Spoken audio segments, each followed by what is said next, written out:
Good morning, everyone. My name is Shawnee Harvey. I am the chair of the Sustainable Economy Task Force. It is 9:33 on December 13th, 2023. So I am going to go ahead and call this meeting to order. Thank you all for joining us. This is our first joint meeting with the Sustainable Economy Task Force and Advisory Council.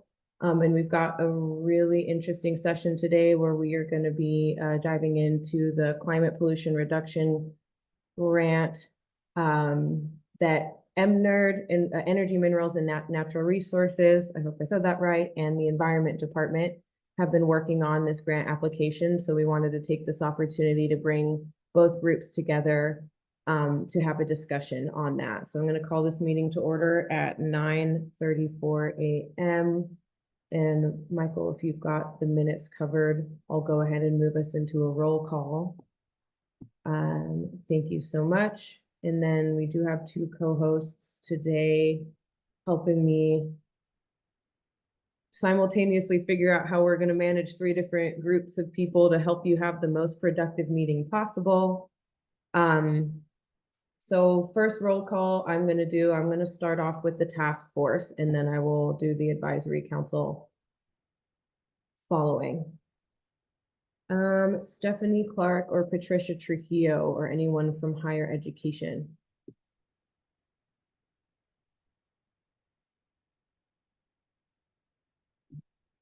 Secretary Doucette with General Services Division. Here. Thank you. Breezy Gutierrez or anyone representing PED, Public Education Department. Oh, I see you. I'm present. Thank you. EDD, Shawnee Harvey, that's me. I'm here as much as I can be. Leo Delgado or anyone representing Department of Finance Authority.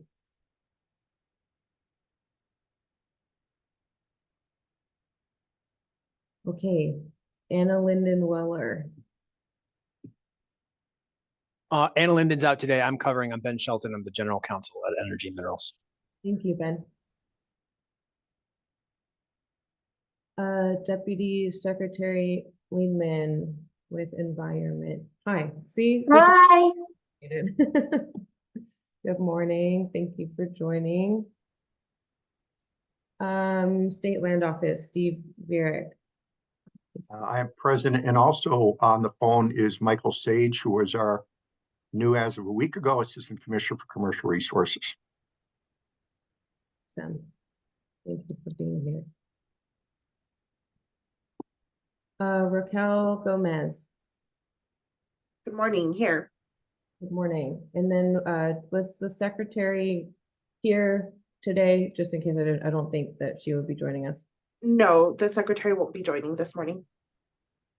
Tax and Revenue Department, Lucinda Sidow.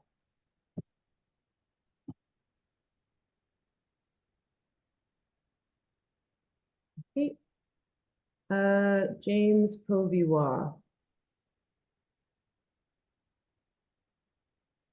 All right, we will come back. Michael Chacon with Indian Affairs. New York. Good morning, present. Good morning. And Charlie Woolman, State Investment Council. Good morning.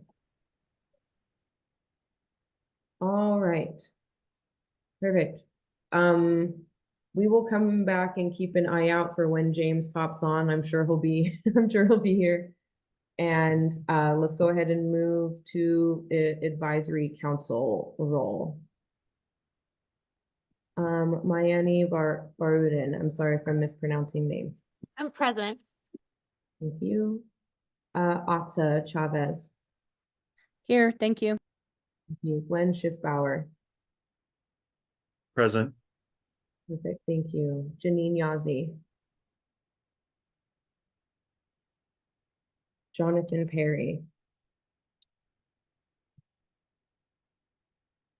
Wendy Assady. Here, thank you. Thank you. Joseph Little. Present. Thank you. Marissa Naranjo. Daisy Maldonado. Present. Thank you. Patricia Knighton.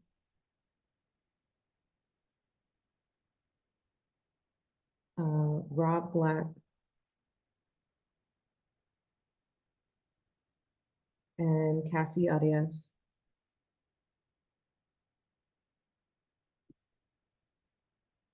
Okay. Michael, I'm gonna just, all right, and trust that you've got that covered. Thank you, everyone, again. And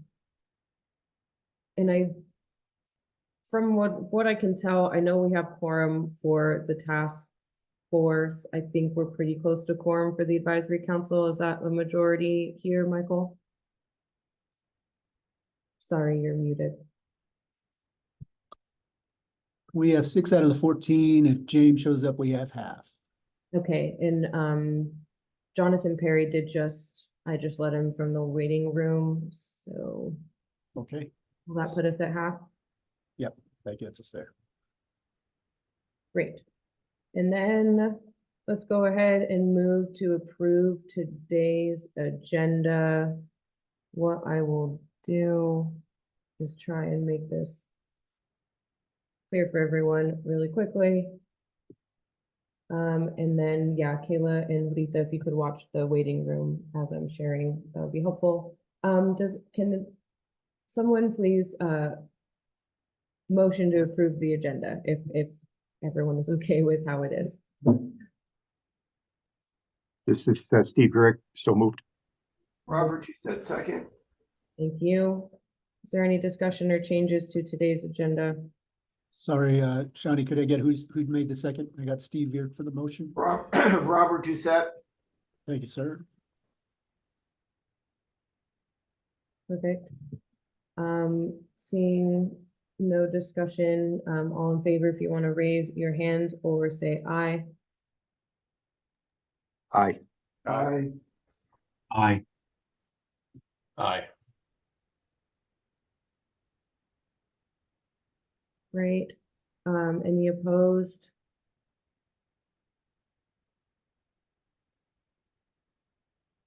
All right, thank you. We'll move to item number 3 of our agenda, which is approving of minutes. Please keep in mind, this is actually approving the minutes for the Sustainable Economy Task Force meeting for November. So those will be the only folks I'm looking for to do a vote. Sorry, simultaneous. I don't know. Let me see if I could pull the minutes open really quickly. And those minutes were sent, I believe, last night to everyone on the invite. I apologize, but they are for the task force members. If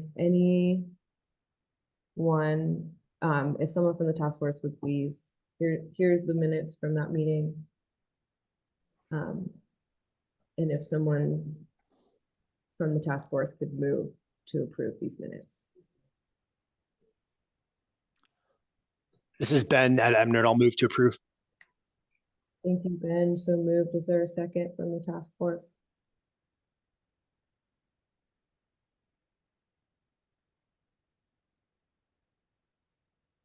This is Sydney, I second. Thank you, Sydney. Is there any discussion or changes to these minutes as they've been presented?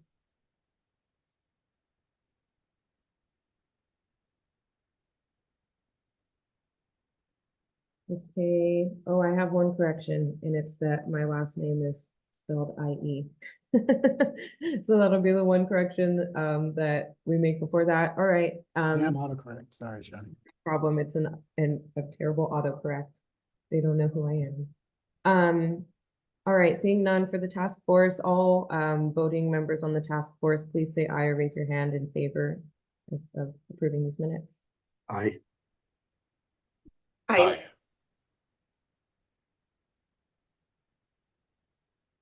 Perfect. Any opposed? Hearing and seeing none, we're going to go ahead and approve those minutes for the November 15th meeting for the task force.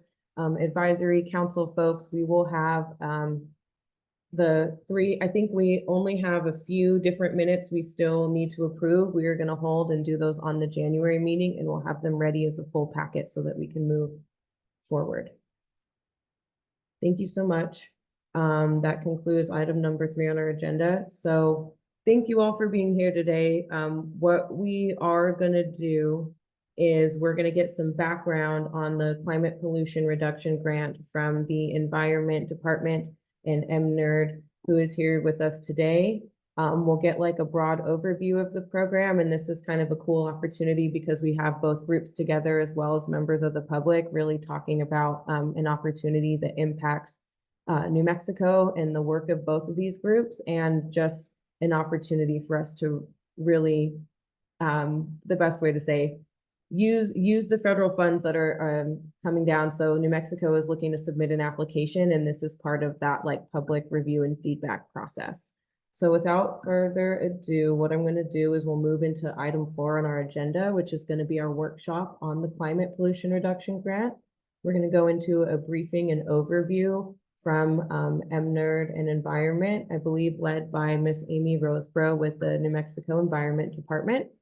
Following that, we're going to split into a few breakout rooms, and then we're going to leave this main session open as the public room, where we will have live interpretation available to address questions, feedback, and this process. So that's kind of how we're going to move, and then we'll kind of come back for a post share out in item 5, and we're going to spend about 50 minutes in the breakout rooms, and then we'll kind of come back and do a share out with the main group, and then also I believe follow up with a survey of some sort. That's kind of up in the air right now, but at least for public comment and feedback, one will have the breakout room going, and then we'll also do a follow up and a share out. So if members of the public do have to drop off before that mark, we'll make sure that the discussion that goes on in the breakout rooms is shared with this wider audience. Also a shameless pitch for the listserv that we have on the Sustainable Economy webpage for EDD. So if you all are looking to make sure that you get included in those updates, we've kind of done a shift from including everyone on the invites to trying to make sure that those invites are for the members, and then making sure that that information is coming via email to interested members of the public. So on our Sustainable Economy Task Force page, towards the bottom, we do have a sign up for updates. So meeting notices, agendas, follow-up, things that are going on related to the sustainable economy work for both these groups. Please sign up for this email list so we can make sure that that information is getting to you, because we are going to be not sending out calendar invites directly to the public at this point. All that information was going to be either coming through email or available from the open meeting notices and things online. Thank you for listening. And I'm going to turn it over. Sorry, before we turn it over, is it possible to assign the interpreters? That way they can move into interpretation. That has to be done by you, I believe. Okay. I thought that the interpretation was on. Is it start? Okay, my bad. I thought I had it ready, and then I will see if I can add Olympia as well. On my end, it looked like it was wanting to work. Okay, I think all three. Denise, Olympia, and Ana Nunez. Yes, all three are assigned, so we should be good. I just put Olympia back on the list because she had fallen off my list, so I do have. Okay, we should be good. Denise, Ana, and Olympia, and thank you to Juniper Language for doing the live interpretation for these meetings. We know how important it is. Okay, Amy, I will turn it over to you. Good morning, everyone. My name is Amy Roseborough. I work for the New Mexico Environment Department Climate Change Bureau. I'm an environmental scientist for them, and my primary role is to work on the climate pollution reduction grant. I wanted to do some quick introductions for all of the NMED and MNERD, which is Energy, Mining, Natural Resources Department, folks who are in attendance. So I'll kick it off to Colt to introduce himself, and then just feel free to keep the chain going, Colt. Sounds good. Good morning, everyone. My name is Colt Vaughn. I'm an environmental scientist in New Mexico Environment Department's Climate Change Bureau.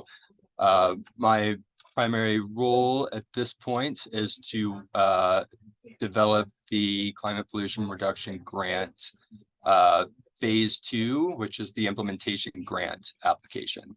I'll kick it over. I think I saw Claudia on. So Claudia, if you want to introduce yourself, please. Good morning, everyone. Claudia Borchert, Climate Change Bureau Chief here at the New Mexico Environment Department. We're really glad to be here and to be working with you on this grant opportunity. I'll kick it over to, I know I see Rachel on. I don't know if there's anybody else from NMED on. I'm here, Claudia, so I'll go ahead and go next. All right. I'm Angela Rasso. I'm also an environmental scientist at the Climate Change Bureau. And my primary role right now is emissions inventories and emission reduction quantification. I'll jump in. Good morning, everyone. I'm Rachel Finkelstein. I'm the Climate Policy Bureau Chief at the Energy, Minerals, and Natural Resources Department. And I'm representing MNERD in the Climate Pollution Reduction Grant. I'll jump in also. I'm Brecken Scott, and I'm an Assistant General Counsel within the Office of General Counsel at NMED, and I advise the Climate Change Bureau. Great, I think that's everyone. I'm going to go ahead and share my screen with a little PowerPoint that we have prepared for you all.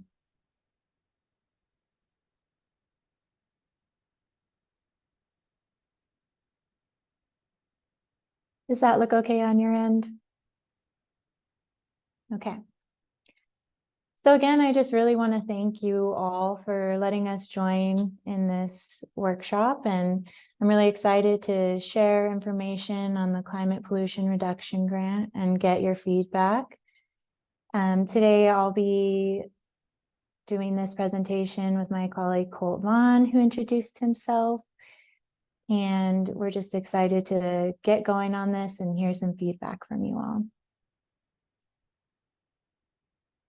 Prior to this meeting, we sent out a fact sheet just giving some details on the grant, a synopsis, what can you expect from us on it and how you can get involved. I know there wasn't that much time to review it, but we'll be getting into the details in this presentation. I just wanted to remind you all that that's a resource that you can look back to if you have any questions, or also feel free to reach out to us. So the Climate Pollution Reduction Grant, or CPRG, is funded by the Environmental Protection Agency, and it's through the Inflation Reduction Act, or IRA. There's two main goals for the grant. The first is to reduce greenhouse gas emissions, and the second is to provide benefits to local communities through creating high quality jobs, improving health, and keeping families safe. The guidance for the CPRG specifies through the Justice 40 initiative, providing benefits to low income and disadvantaged communities, or LIDAC. That's the terminology that they use in the federal government notices and guidance for the CPRG. The state recognizes that this term may not reflect New Mexican communities or how they like to identify themselves. We're using it here to stay consistent with the terminology in the CPRG documents, but we're definitely open to feedback on that terminology. So let's dive in. There are two phases. The first phase is the planning grant phase, and a number of entities were awarded the planning grant in New Mexico. The first being the state award, which was awarded to the New Mexico Environment Department, who is collaborating with the Energy, Mining, and Natural Resources Department.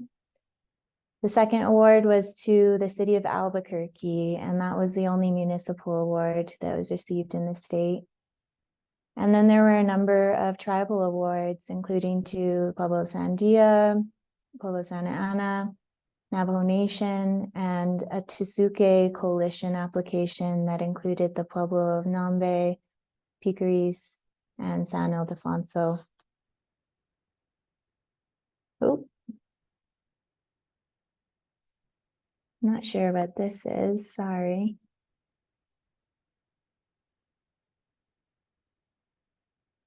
I'm gonna have to pause sharing real quick. You still just see the phase 1 planning grant slide.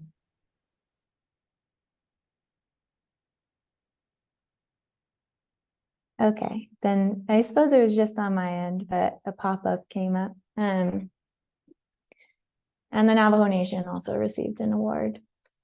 So there are 3 primary deliverables for the grant, the planning phase of the grant. The first is a Priority Climate Action Plan, or PCAP, and that is due on March 1st. The second phase of this planning grant is the Comprehensive Climate Action Plan, or CCAP, and that'll be due in the summer or fall of 2025. And the third is a status report due in the summer or fall of 2027, which requires updates on all of the PCAP and CCAP items with next steps. The PCAP is really to determine the priority climate actions. So what actions can the state take that will produce the most greenhouse gas emissions, the most benefits to New Mexico communities, and also what projects or measures are ready to be implemented on a short-term timeline, so quickly implementable. The Comprehensive Climate Action Plan, or CCAP, is more comprehensive. As it says, it's going to be all of the actions that the state would like to take to get to its climate goals.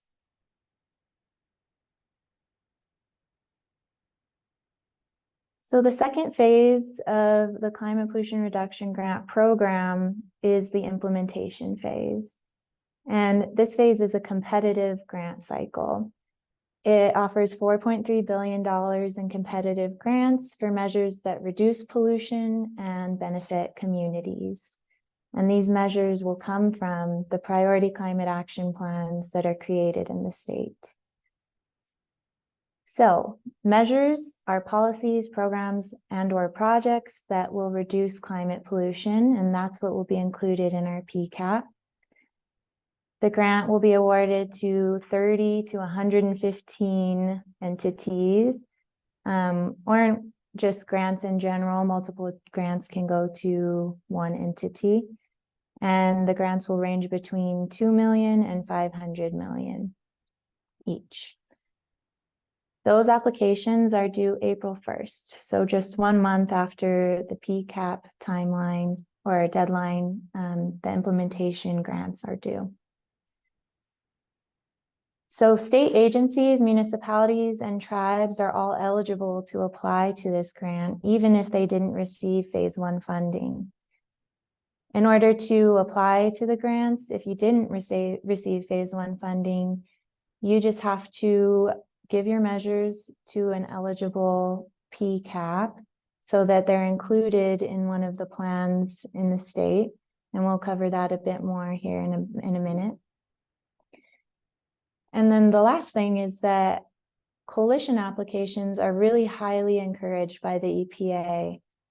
They think that this will be the most competitive and efficient route to getting an implementation grant and providing the most benefit to the entity that's applying. With that, I'll hand it off to Colt. All right, so Dan, I see you have a question. Yeah, I just had a question. I noticed there's a $2 million minimum on a per grant. And one of the reasons I wanted to attend today was just to see if there were small chunks available. Let's say $500,000 would be a really handy size for a solar carport plus a car charger, or things like that. So $500,000 rather than 2. I think that's, oh, go ahead. ahead. Colt. I'll let you go, Amy. Yeah, 2 million is the baseline application limit. But you can include multiple measures in that application. So if you wanted to include a $500,000 measure and then plus a few more, you can do so. Thank you. And then we will have time for questions at the end of the briefing. And then we'll do kind of 3 sets of, well, the 3 rooms for the 2 breakout rooms, and then this main session for questions after the presentation. Yeah, thank you, Shani. And I'm open to taking questions if you need clarification on something in the meantime. So raise your hand or speak up. That's perfectly fine. So on the next couple of slides, we're going to get into what the measures that we have proposed include. And before we do that, I just want to highlight what our current greenhouse gas emissions are statewide. And so that's what the pie chart is doing. At the bottom, you'll see that in 2018, New Mexico emitted 113 million metric tons of greenhouse gas emissions. The biggest piece of the pie comes from the oil and gas industry, followed by transportation and electricity generation. So that might just help you orient yourself as we start to think about these measures and how they fit into these different sectors. There's also the New Mexico Climate Strategy Progress and Recommendations report that you're welcome to check out.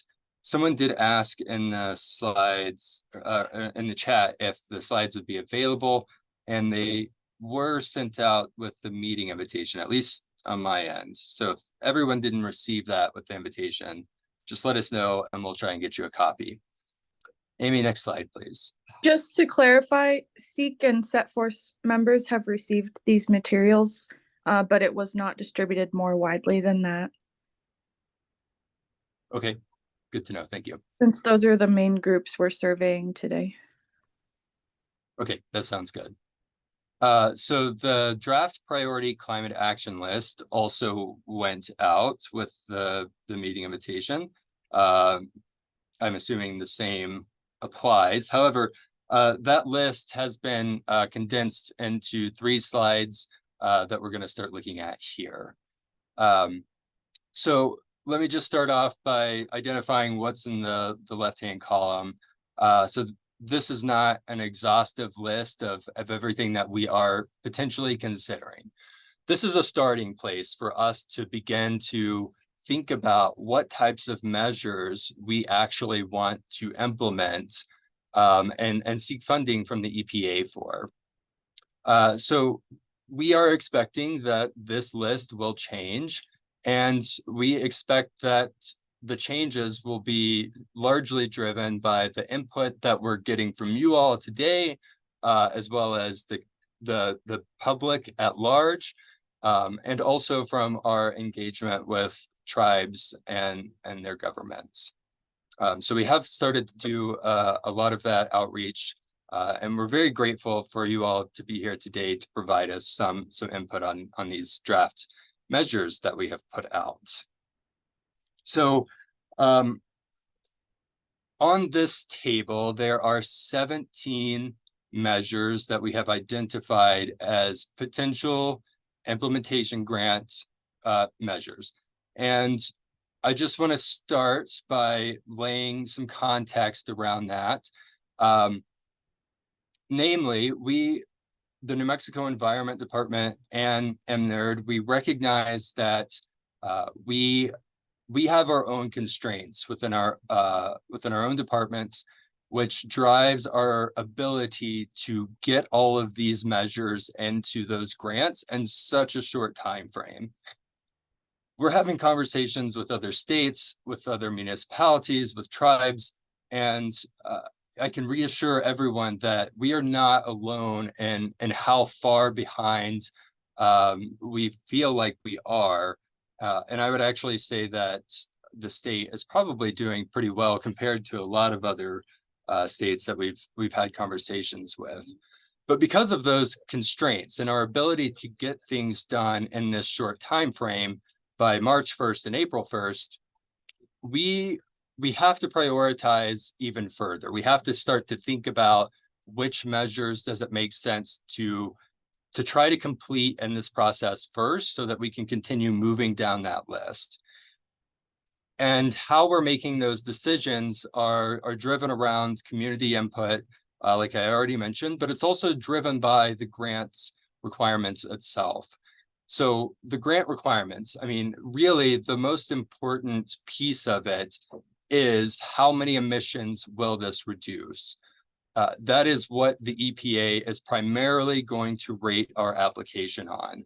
So we are trying to take the actions that we believe will have the most greenhouse gas reductions while also contributing benefits to our communities and trying to generally bring as much of that Inflation Reduction Act monies into New Mexico. Okay, so the way that we have begun to further prioritize this list is just with the simple rating system that I'm showing at the very top of the screen. So low, medium, and high priority are indicated with stars. And so if it has 3 out of 3 stars, those are the priority measures that we really want to push to the top to ensure that we complete and get into our application. We believe that we can achieve those measures in the application, given the timeline, given the constraints, whereas on the low end, they might have lower potential to reduce emissions, and they might require that someone assist us in that process to help carry those to the finish line. So I want to mention again, we are open to adding to this list still as people bring up opportunities. So this is by no means a set in stone process, but this is at least how we're thinking about it right now. So let's start with the blue box there at the top. So the action is monitoring and verification of methane emissions. So basically what we are proposing is to effectively set up an enforcement and compliance mechanism that supports the methane ozone precursor rules and the methane waste rules. So we recognize that we need more tools around this to help make sure that we are enforcing the methane that is leaking from the oil and gas sector that's contributing significantly to our state's total emissions. So that is an example of what we're looking at in the industrial sector and the oil and gas sector is further developing methods and technologies and processes to make sure that we are doing so. Skipping to the very bottom, we sort of called this out in this priority list. We're looking at workforce development and technical assistance.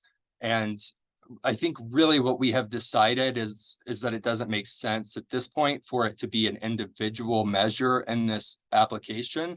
And instead, we've decided to ensure that we're embedding our workforce analyses into every single measure that we apply for so that we can understand what type of workforce is going to be required to do each of those measures. So if we think about methane, you know, how many people would the state need to hire, and what types of support systems would they need to ensure that we can actually implement that measure?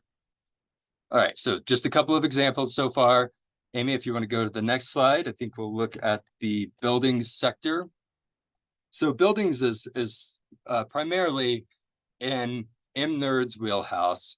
And so some of the measures that we're considering there are the adoption of electric building technologies such as heat pumps, and we're looking to fill funding gaps. And I'm not sure we mentioned this earlier or not, but the CPRG in general, the EPA envisions it as a gap filling tool. It's not exclusive to that. They have stated that they are willing to award entirely new projects that are completely unfunded, but they also want to make sure that we're filling gaps in other programs so that we can continue to bolster those programs that are already working, already in place, and can improve our reduction efforts over a very short term as well as the long term. So we're really considering bolstering some of our existing programs, such as the Department of Energy's Home Energy Rebates program and the state's Sustainable Building Tax Credit program. Okay, next slide, please. Moving into transportation. So we are considering, if we skip down just a little bit, we're considering what it might require to develop a measure that incentivizes medium and heavy duty zero emission vehicles. So Governor Michelle Lujan Grisham has announced that as part of her legislative agenda, she is intending to offer incentives for consumers to purchase light duty vehicles and has excluded the medium and heavy duty components there. So we are exploring that particular piece so that we can encourage our fleet managers across the state to procure these zero emission vehicles and further bring down pollutants, both climate pollution and air pollution in that particular sector. The Clean School Bus Grant Program.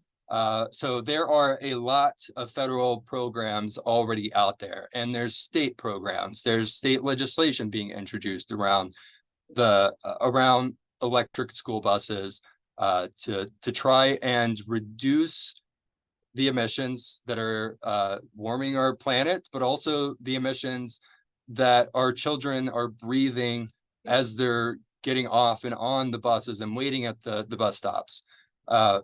I say that there's all of these other different federal and state, proposals and programs going on to highlight that there are multiple efforts going on, and this is this program in particular is intended to be a gap filler. I think, at least, I'll speak for myself personally. I think what I would like to see is for us to really try to transition all of New Mexico's school buses to low or zero emissions technologies so that we ensure that we're providing community benefits and ensure that we're providing climate benefits. We are very much in the process of working out what the Clean School Bus Grant measure will look like. I would say that that's our most developed measure at this point. So we're having some conversations with other departments, including the Public Education Department, around how to shape that measure in particular. And the other one I want to highlight on here is the Transportation Super Center Hub right below it. So as you all probably are aware, the Department of Energy did not award a hydrogen hub application that New Mexico had applied for in conjunction with a couple of other states.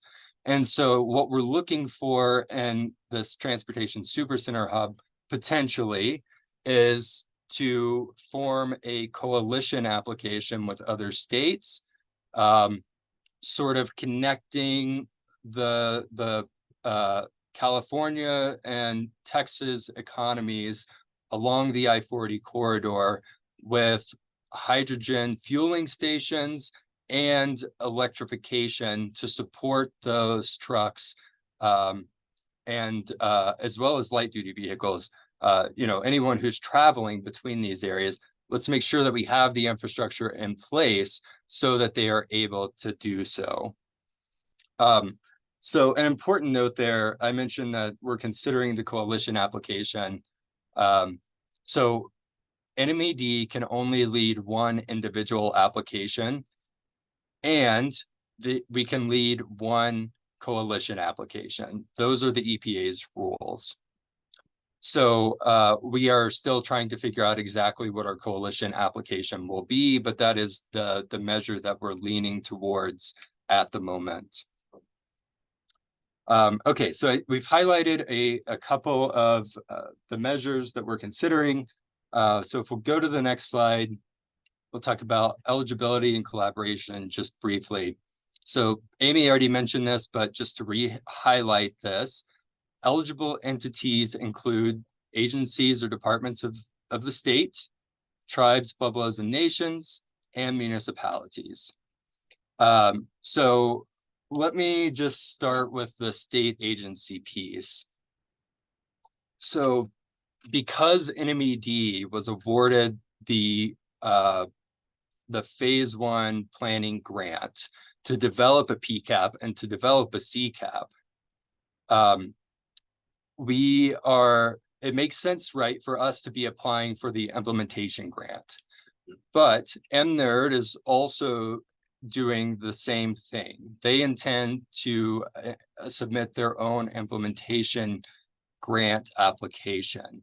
And it's certainly possible that other departments like the Economic Development Department or the Department of Transportation could also apply for their own implementation grant.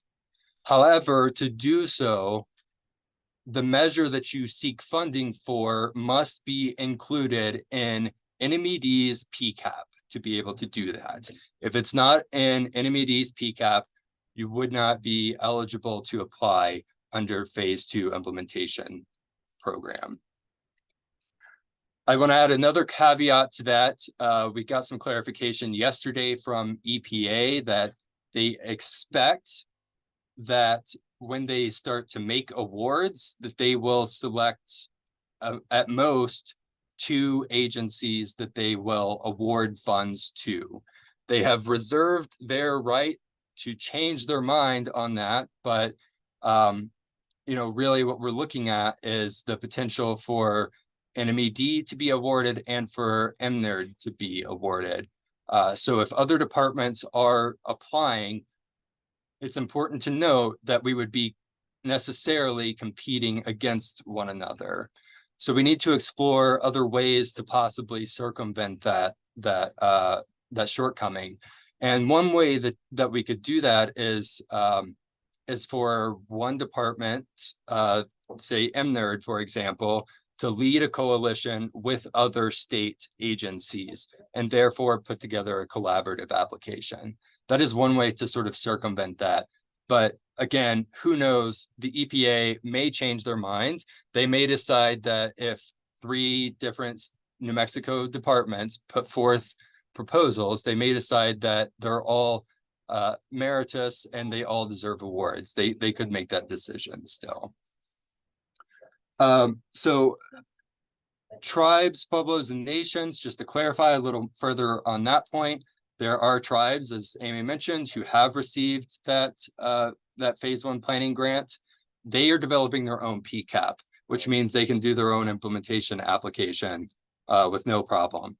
But tribes that didn't get that funding can also add their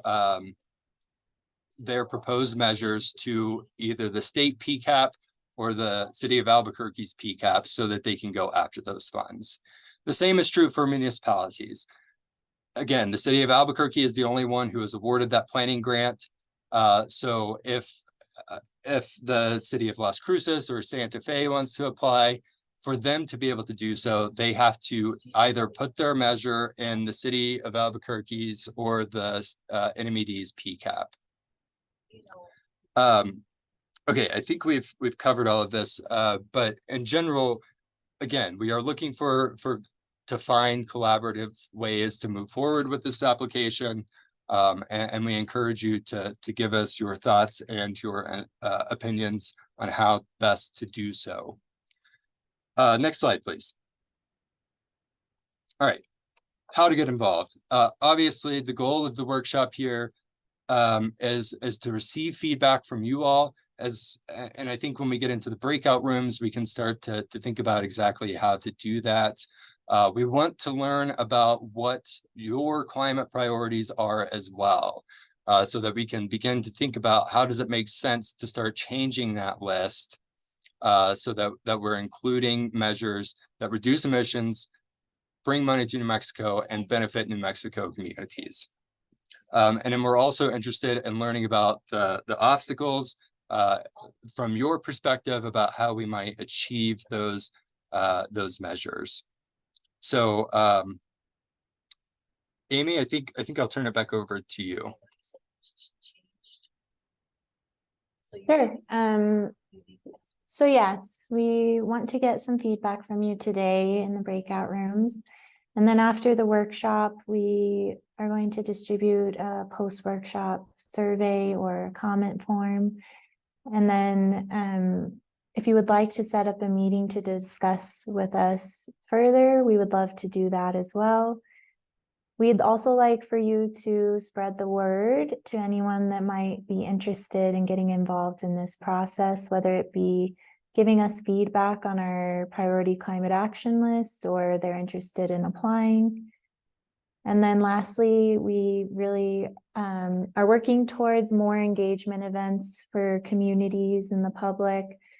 And those will be lasting throughout the PCAP process, as well as the comprehensive climate action plan process and beyond. So we hope that this is just a starting point for our engagement with you all, and that we can really have some good relationships with you all and keep working together throughout the entire process. Thank you, Amy. And here are all of our contact information. Definitely feel free to reach out to us. This first email account is the joint MNERD and NMED CPRG email. So you can reach any of us through that. And then Colt and I's individual contact information, as well as Rachel from MNERD's contact information and the City of Albuquerque's contact information. So back to you, Shani. Thank you, Amy and Colt, for that presentation and telling us about the program. So, little bit of housekeeping. Sam or Samantha, you and I are going to switch rooms because I can't leave the main session because I'm recording it. So if I leave, I won't be able, there'll just be a huge gap, and I want to make sure that we've got this recording. So what we're going to do is we're going to kind of have two breakout rooms open. It's going to take the advisory council and task force members into breakout groups. And what we'll do is I've set those, they're set up for about 50 minutes, 55 minutes, just to get people comfortable in case we missed a couple folks. So I'll go ahead and launch those rooms. Advisory council will go into one, task force will go into another. There will be a facilitator, either with MNERD or environment, potentially someone from EDD to kind of help lead the discussion with some questions that we put together for both groups. We can share those questions with all interested parties via email when we kind of send out the materials after this to make sure that you all know what those questions were. We'll do two of those groups, and then this main session will leave another facilitator, resource person, etc. And we'll take questions from the public, and this will be like the public breakout room, except it's not a breakout room. And then we'll reconvene in about 55 minutes, a long time. I'll kind of check with people if people have my number or want to message me. If things come to a lull sooner, we can kind of pull out and come back to the main session. And then you'll get a notice of like 2 minutes before when it starts doing the countdown, because 60 seconds is always so intense that I changed it to 120. So I'm going to go ahead and open those rooms. And you should see an option to join on your screen for those of you who've been assigned to a room.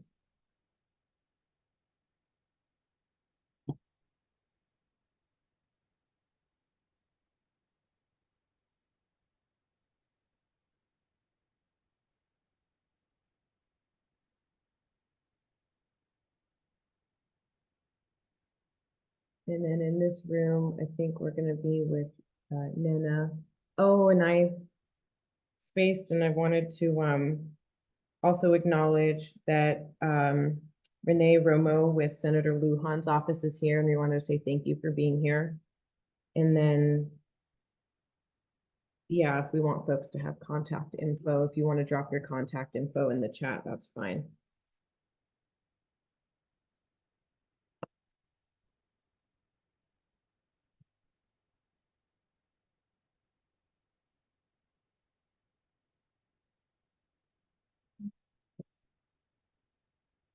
Shawnee, are you ready to begin? Yes. Okay, good morning, everyone. My name is Nena Benavides. I am from the Center for Civic Policy, located in Albuquerque. However, I am located in Pinos Altos, New Mexico. My organization is working on the phase 1 PCAP community engagement. So I will be spending some time with you this morning.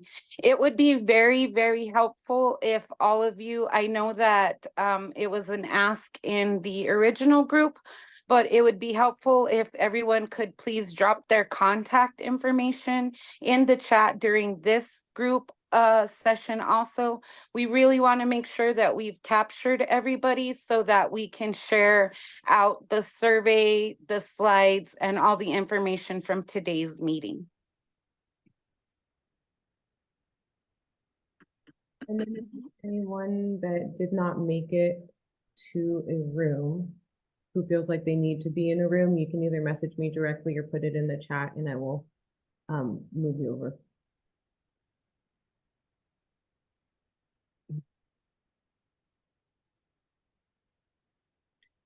So Shawnee, there's a question coming from Samantha on my team to make sure that she's in the correct room. Okay, yes, she should be in the task force room. And I did assign her there because I did have to her. So I think Yeah. Okay. I'll communicate that back to her. All right, so this morning we do have some questions that we will be asking of the group. So if you could raise your hands or use the stack in the chat so that we can hear from everyone who has comments or interests this morning. Before we head into the facilitated questions, I'd like to ask if there's anyone who has some thoughts or anything pressing as we came out of that presentation.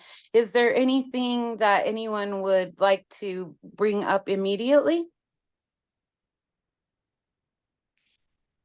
Camilla, go ahead.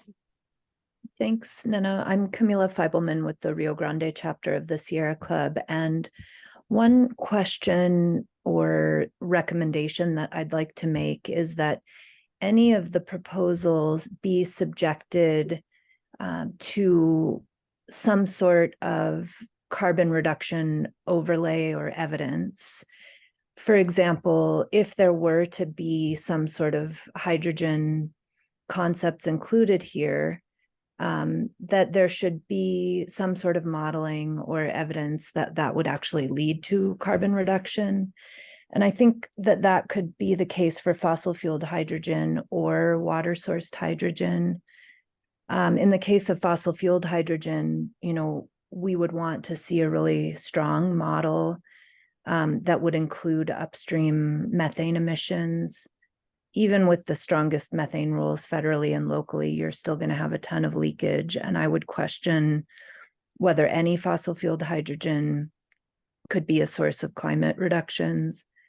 But if you look at green hydrogen, it's like you really need to follow the 3 pillars identified by organizations nationally that would require new renewables close to the point of dispatch and be matched hour to hour. So I don't know if it's just like a carbon reduction evidentiary model just for hydrogen or for any of the proposals, but just because we say it's a climate solution does not mean it is a climate solution. Thank you. Thank you, Camilla. We'll go to Dan and then Carol and then Gordon. So Dan, go ahead. Thank you. I just Thank wanted you. to.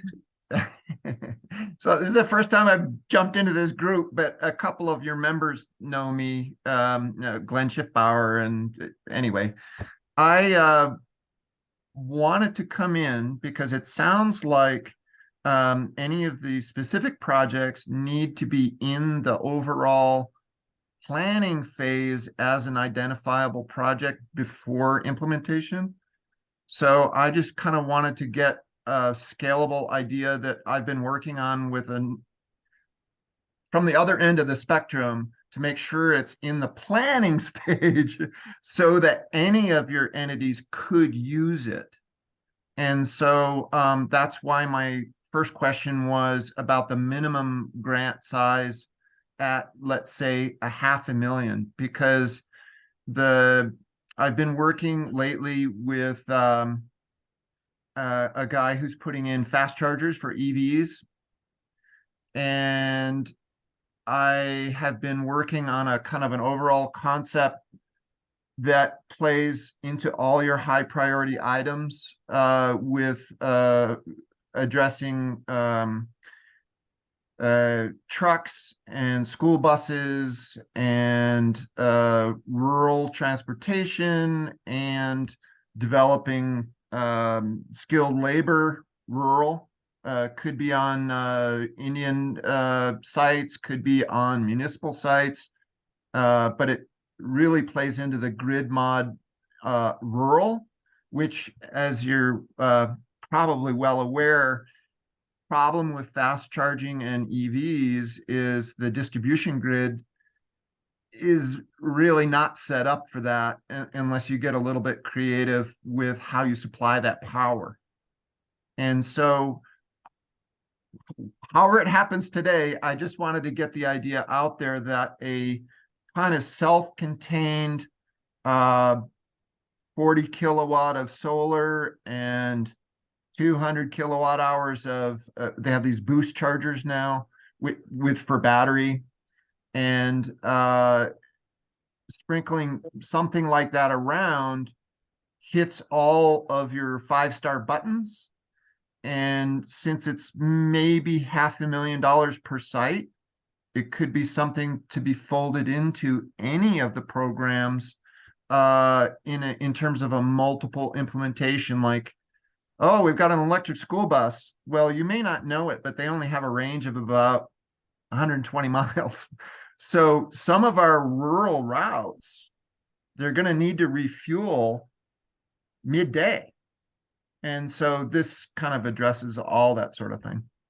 So I just wanted to, I don't know where it's going to fit into the conversation, but that's what I'm here for.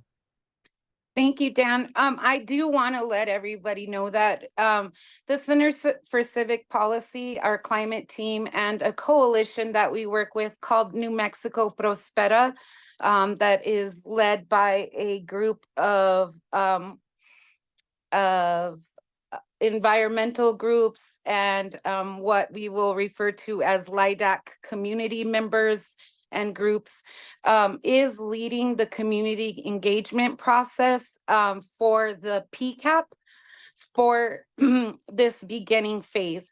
So this is just one of the first of many community engagement meetings. We do have a robust plan for engaging and listening to community. We will have in-person meetings as well as online engagement. So I will be making sure that I make a special note and that we circle back with you, Dan, so that you can be involved in the process each step of the way in terms of community engagement, and so that your proposals or ideas can be directed to the correct person. Because one of the EPA ideas for CPRG is that they'd really like to see inventive really creative ways. And so that's part of our community engagement, is to really engage community and what are some of those ideas. So I appreciate your comment. Thank you, Nana. You've got Carol, then Gordon, Earth Care, and Edith. We want to take those and then move into okay. Yeah, we'll do that. Go ahead, Carol.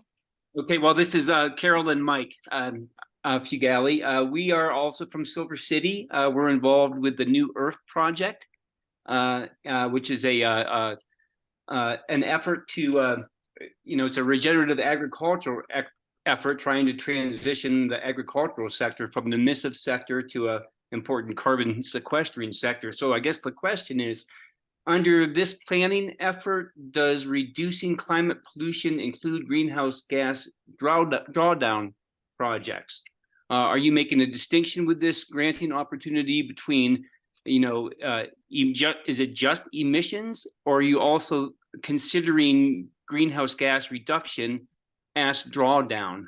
Because our project is a highly successful, replicable drawdown project that we're trying to expand here in New Mexico rapidly.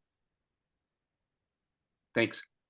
Thank you for that. I will defer if there is someone, Claudia or Shawnee, who has a better answer for that than I do at this moment. Claudia, could you speak to that? I can try. Thank you for that comment. When you say drawdown, are you referring to carbon sequestration, for example, in soils? Is that what you mean by a drawdown project? That is what That we're would be talking about. We're talking about using fungally dominant soil inoculants to regenerate soils and draw down, massive amounts of carbon. Yeah. Yeah. I think that that's a really great project for the CCAP. Because right now, I don't know that we have, I mean, I could be wrong. So maybe you need to provide us with more data on that. But right now, my understanding is that while soil sequestration, I mean, there's a lot of different flavors of it. I don't know. Some of the more traditional soil sequestration projects are closely linked with water. And since we're a fairly dry state, I don't know. My understanding is the current scientific understanding of just how much carbon sequestration we can do in soils is limited by the lack of water in our state. If you have a different methodology that I'm not aware of, then please send us that information so we can learn more about it. I guess there's we need to be able to substantiate the greenhouse gas emission reductions. Also, to Camilla's point before, yes, we will need to base our projects on verifiable greenhouse gas emissions reductions, and that would go across the board, whether it's hydrogen for fueling trucks, heavy duty trucks, or for soil drawdown. Or maybe I shouldn't limit it to soil. Fungal drawdown that you're describing. No, so give us some information. I would say that also, I'm kind of breaking up there. Our project also has a big transportation sector component to it, because we're dealing with two waste streams, food waste that would have been going to landfills, but also liability biomass from Climate Smart Forest Thinning Project. And right now, there's just no good way to get liability biomass out of the forest. We'd love to see we'd love to see electrification of that transportation need, so that we can get those liability materials, that woody biomass, out of our imperiled forests here in New Mexico and turn it into a very high value soil inoculant. That sounds like a great thing to submit to those contacts lists, the folks there that were on the last slide of the presentation, so that we can understand more about what you're working on and how it can fit into our climate reduction planning. Great, thank you for that. Thank you. I just want to pause for one moment and check with our interpreters that we are speaking okay, that we're not going too fast for them.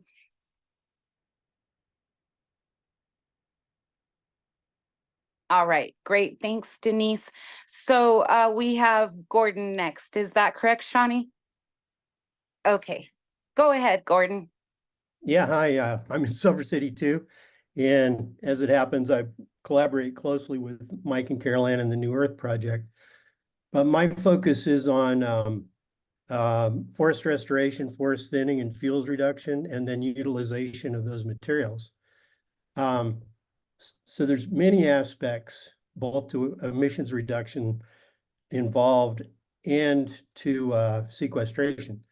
Probably the first emissions reduction component is if we can reduce the severity of these wildfires, like if you're in Pinos Altos, you were threatened by one last June. As a for instance, a couple of years ago, we had the Black Fire, second largest fire in New Mexico, 500 square miles. I estimated that that smoke plume that we could see was over $1 billion in natural gas equivalent. And I could do the math to tell you what that is in CO2, but it's a lot.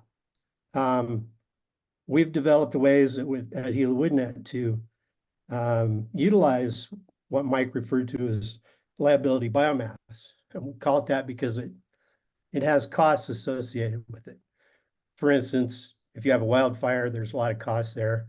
Or if you are just trying to manage it and burn it on the landscape, you're still putting that CO2 in the atmosphere, and it costs money.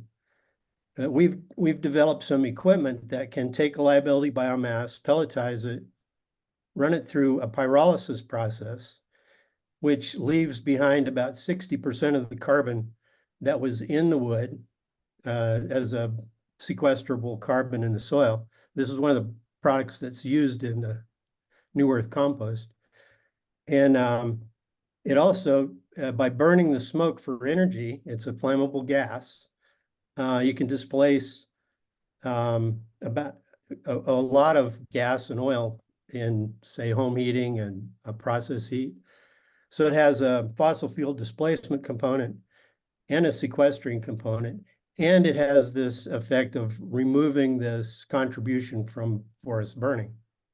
There's other uses for the biomass besides converting it to energy and biochar. A lot of that goes into the New Earth compost as well. But between biochar and the compost and mulches, since you mentioned water, all of those things actually reduce the need for water in agriculture tremendously. So it's kind of hitting on all fronts. Plus, there's a lot of jobs related to it. I just finished a concept development and feasibility study for the village of Cimarron to create a biomass-centered industry in Cimarron at an old sawmill site. And it's still just at the concept level. They will be developing a business plan using the information we provided, but it's potentially hundreds of jobs in an area like Cimarron, in a very wide range of occupations, from doing the restoration work, acquiring biomass, processing it, taking a lot of it back out to the landscape for erosion control and other things.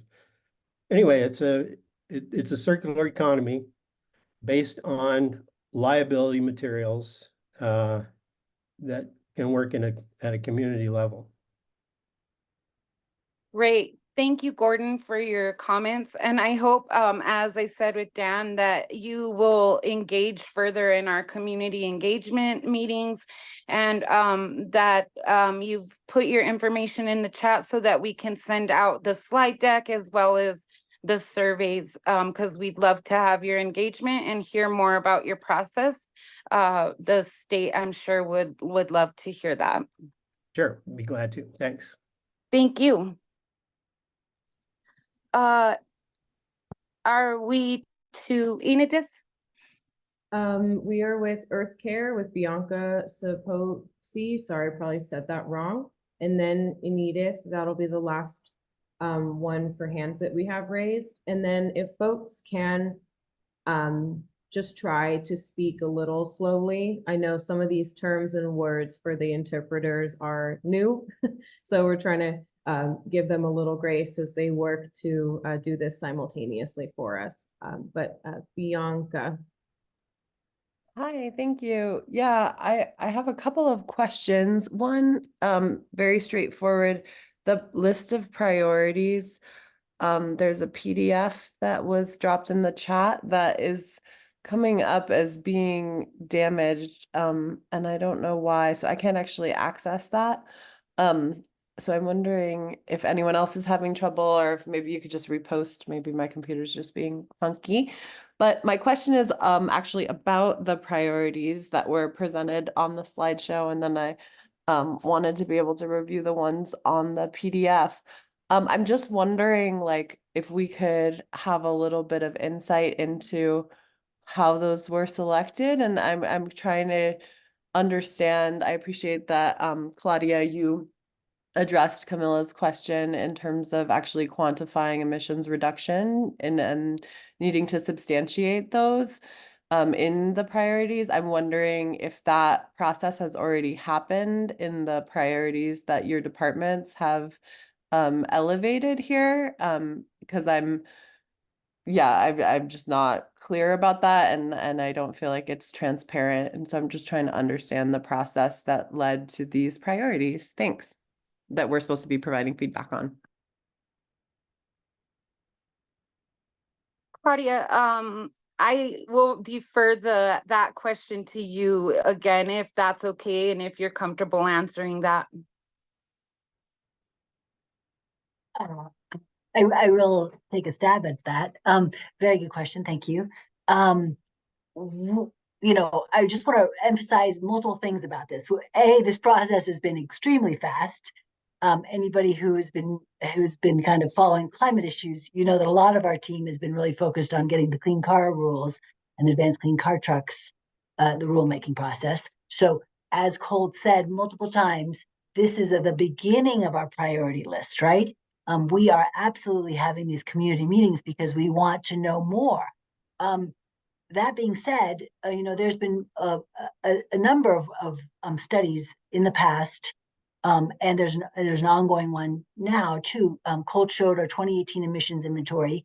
We have a 2020 gas emissions inventory. We're working on our 2021 all other sectors emissions inventory, and together with that, all those studies, and then there's an RMI study too. All of those have outlined in some ways where the biggest bang for the buck is. So all of our initial prioritization projects are related to past studies that have identified where can we get the most emissions reductions, coupled with what is implementable, right?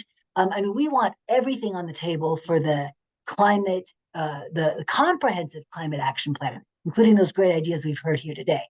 However, on all these projects that are on this quick timeline that we need to basically have identified and vetted and have to be implementable for our application due April 1st, that already is kind of sorts projects out. And so for the priority climate action plan, we're really looking for projects that we think we can get partners with, kind of reach some economies of scale. So when we talk about the clean school bus program, right, we want to find out which school systems throughout New Mexico want to partner with us so that we can have a strong list that this isn't just going to one school district or two school districts, but that hopefully many school districts across the state can help us, can support and are interested in getting funding for the kind of school bus project. So those are some of our thinking behind elevating the projects that we have so far, but we don't want to be limiting ourselves in the comprehensive climate action plan. Yeah, stop there. Gotcha. And just as a quick follow-up, that's really helpful. I was looking at your priority area in terms of solar development and deployment, and sort of wondering, you know, how these example priorities kind of were elicited. but I wanted to share that, for instance, Public Power NM has been talking with municipalities, tribes, basically government entities all across the state for projects to solarize public facilities. And so that's like an example where there's already, an inventory of folks that are interested to immediately solarize public facilities across the state. So I was just wondering, like, I didn't know if actual solar development on buildings was something, since under here with solar development, you've got agrivoltaic strategy. So thanks. I'm just trying to understand the sort of limitations. Yeah, no, you're absolutely right. And I forgot to mention an important part that you're addressing, which is that the CPRG is meant to be a gap filler. So if in our assessment, we felt like there were already kind of projects in place that were addressing it, so Solar for All, MNERD's application for that, the programs that you're just addressing, including you could throw, if there's already funding or procedures or vehicles already existing, then we tried not to, then those projects were in some ways not included here unless we knew that there was a funding need that wasn't being addressed by current pathways, or even if there's already IRA money out there or bill money or IIJA money out there for these other projects, then that would mean that they were they weren't a focus for our PCAP, because there's a lot of great work already being done in those projects, programs that already exist. Weatherization is another great example of that. So we're not trying to say that there's not a lot of need for these other projects to continue. It's just that the CPRG is meant to be going beyond those other projects. Thank you, Claudia and Bianca. Really quickly, we have Anita, who is the last person on our list. Camila, because you already spoke earlier, I'd like Nena to be able to get into some of the questions that MNERD and Environment and EDD had put together for this group, so that we can at least have an opportunity for folks to respond to those questions. We've got about 27 minutes right now. So if we can hear from Anita, and then Camila, if we can maybe hold till after the first question is asked, and then we can circle back around. Thank you so much. Yeah, I'm looking at the Transportation Supercenter Hub, and I'm more particularly concerned about the hydrogen fueling stations. I want to understand, what exactly is NMAD modeling this after, or is this going to be the first of its kind, or where is this idea of a hydrogen fueling station coming from? And also, I'm knowing currently with what the science says, hydrogen is extremely water intensive. So is there an idea of how water intensive a transportation supercenter hub would be? How much of our water resources will be needed for this? We will need to answer those questions, but we're not ready to answer those yet. We are in the process of securing contracts to do the quantification of these kinds of supercenters. And also, I want to just say that hydrogen can come from many different sources, whether it's water, whether it's SMR with carbon sequestration, whether it's white hydrogen, whether it's gold hydrogen. I mean, I know we don't like to use the colors, but the prerequisite for us when we think about hydrogen supply is it has to be clean. And so our modeling will not necessarily say this is the source of the hydrogen, but rather this is the carbon intensity of the hydrogen that it needs to be in order to be qualifying to be used as a fueling source at a hydrogen supercenter. And that is carbon to grave. That is, cradle to grave, right? Calculations. That's what a carbon intensity does. So we would absolutely be considering water usage, source of hydrogen, and that might also just be laying the groundwork for connecting clean highways, right? This idea here in these projects might be about laying the groundwork so that our transportation corridors that see a lot of emissions generated on them can become clean? And what are the first steps we need to do to get them there? Not only hydrogen focused. There's electricity is another viable fuel for some of the traffic, some of the very heavy traffic that these corridors see. Thank you, Claudia. And thank you for everyone for your participation and questions, comments, very much appreciated. So we'll go ahead and use hands again for this. The first facilitated question is, are your community's present challenges adequately represented in the NMED's state climate action priorities? So that was the action priority document that we all reviewed together earlier. And the question again, do you feel that your community's present challenges are adequately represented in this community action priority?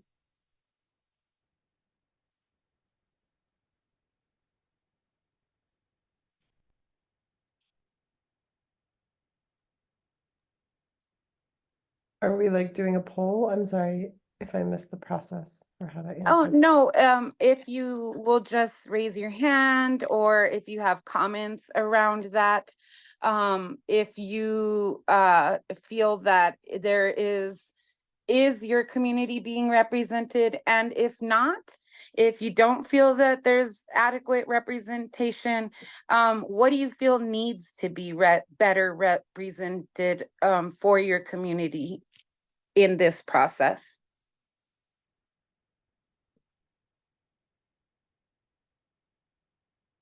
I know that this has been a lot of information this morning, a lot of slides, a lot to look at. So again, we're looking at the climate action priorities. If you'd like to look at that with us again. And Shani, maybe you can drop that in the chat one more time for everyone to look at.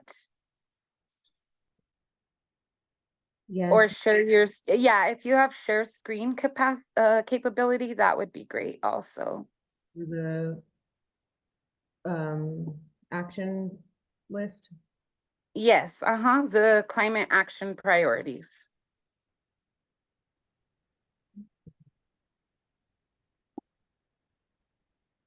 I only have the fact sheet and the PowerPoint in front of me. Is it on the PowerPoint? Because I'm still trying to figure out this other breakout room since they're not able to. Yes, it should be towards, it's in Colt's presentation. It's color coded and has stars. Okay, great. Thank you, Shani. So this is the current draft. This is by no means set in stone. The state is willing to listen and wants to be engaged with community. We want to hear what's missing, what you're uncomfortable with, what you love. Yes, that's the list. So in looking at this list, if you'll just take a moment to look at it, and then raise your hand if anything comes out to you as something not representing your community in an adequate way, or something that you feel needs to be better represented for your community.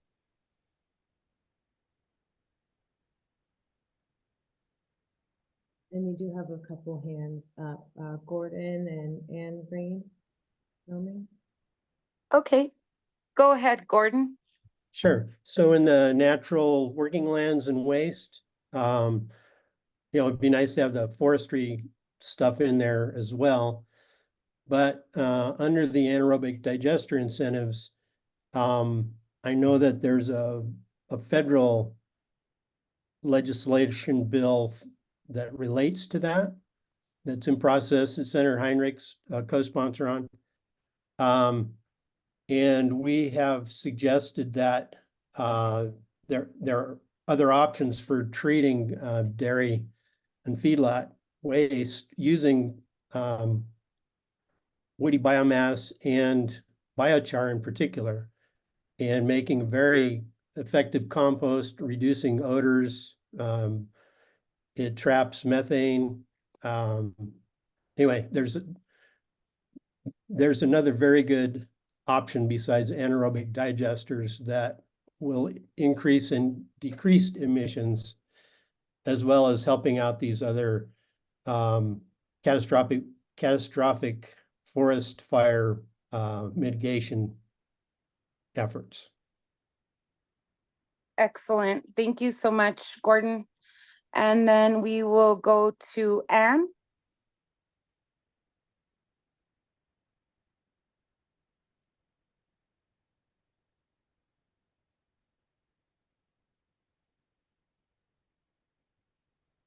For some reason, we're not able to hear you, Anne. It doesn't appear that you're on mute, but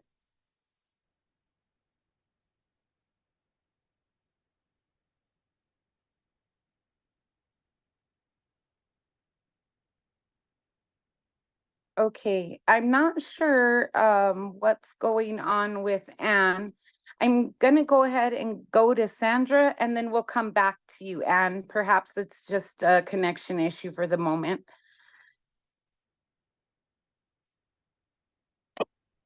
Excuse me, and then I start coughing. Sorry about that. No problem. Thank you. Thank you for holding this this meeting and for all the work that's been started and is continuing to move forward. This is an important initiative. There are just a couple of things that I wanted to mention. I kind of come from the energy efficiency building area. And one of them is that when we look at the next slide, which is the buildings, you do have weatherization and, oh, actually you're on the slide now. Sorry, I was looking at the wrong. So on this slide, you do have weatherization assistance and other areas of focus, but I would love to see a new slant on those where it's not only weatherization, but it's also improving the buildings, whether homes or community facilities, so that they respond to community needs and are healthy. It is, weatherization shouldn't just be a stopgap measure, given that we have the potential to fill those gaps right now. So they should be healthy buildings. They should respond to what the community needs. And then the second thing that I think would be really useful is to somehow have a backbone in this grant so that especially small communities can develop the capacity to collaborate, to manage the process, use the projects, to document the success that they've had, so that they too can grow from inclusion in these collaboratives. So those would be my two additions. Thank you. Thank you, Sandra. Okay, we're gonna look at a couple more questions.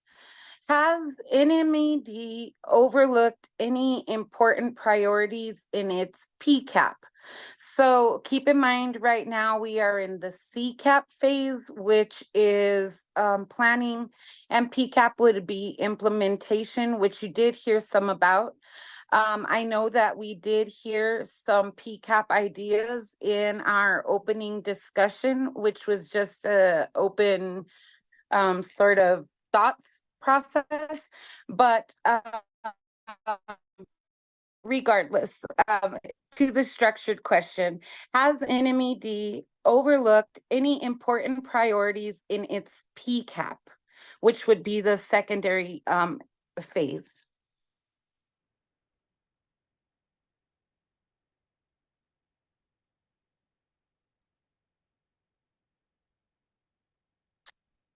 Okay. Is there any new priorities that you would like to propose, or any existing priorities that you would like to see amended?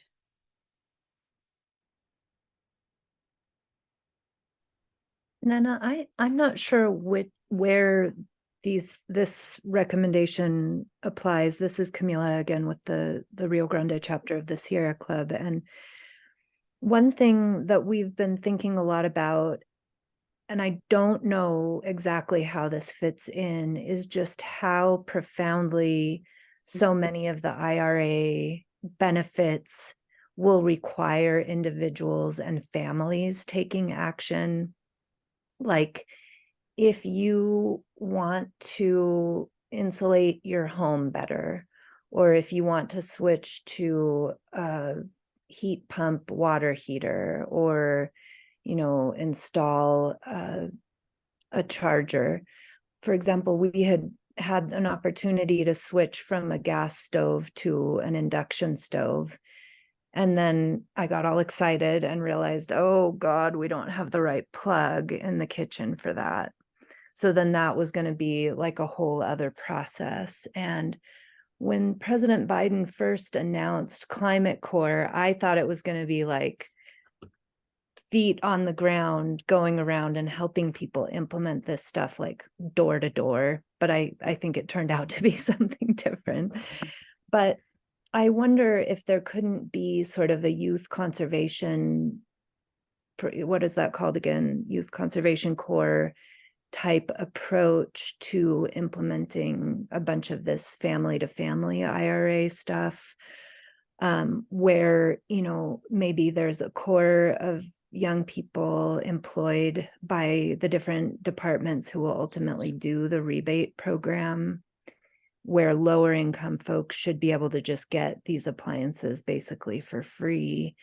So then, maybe there's a month where neighborhood X is attended to, and people know that the folks coming to the door are trusted people that, maybe working with existing organizations on the ground to say, okay, we're going to come to your house. First step is we're going to help you insulate. The next step is that we're going to help you update your panel. The third step is we're going to help you bring new appliances into the house.